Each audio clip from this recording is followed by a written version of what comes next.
بسم الله الرحمن الرحيم. أوحي إلي أنه استمع نفر من الجن فقالوا إنا سمعنا قرآنا عجبا يهدي إلى الرشد فآمنا به ولن نشرك بربنا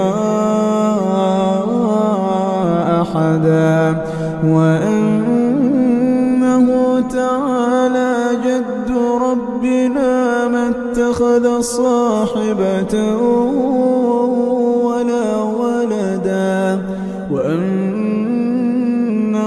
كان يقول سفيهنا على الله شططا وأنا ظننا أن لن تقول الإنس والجن على الله كذبا وأنه كان رجال من الإنس يعوذون برجال من الجن فزادوهم رهقا وأنهم ظنوا كما ظننتم أن لن يبعث الله أحدا وأنا لمسنا السماء فوجدناها ملئت حرسا شديدا وشهبا وأنا كنا نقعد منها مقاعد للسمع فمن يستمع الآن يجد له شهابا رصدا وأنا لا ندري أشر نريد بمن في الأرض أم أراد بهم ربهم رشدا وأنا منا الصالحون ومنا دون ذلك كنا طرائق قددا وأنا ظننا أن لن نعجز الله في الأرض ولن نعجزه هربا وأنا لما سمعنا الهدى آمنا به فمن يؤمن بربه فلا يخاف بخسا ولا رهقا وأنا منا المسلمون ومنا القاسطون فمن أسلم فأولئك تحروا رشدا وأما القاسطون فكانوا لجهنم حطبا وأن لو استقاموا على الطريقة لأسقيناهم ماء غدقا لنفتنهم فيه ومن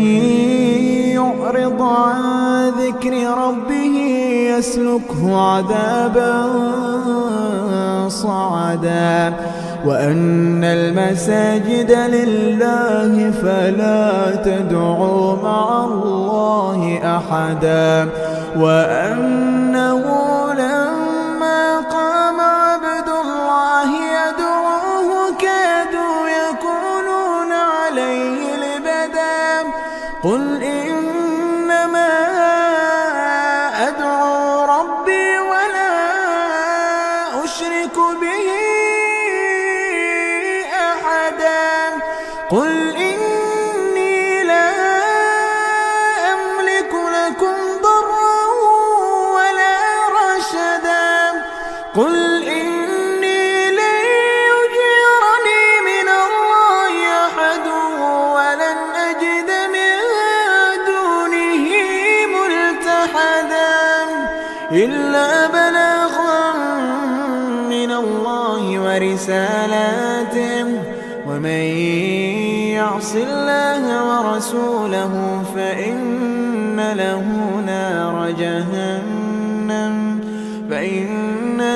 نار جهنم خالدين فيها أبدا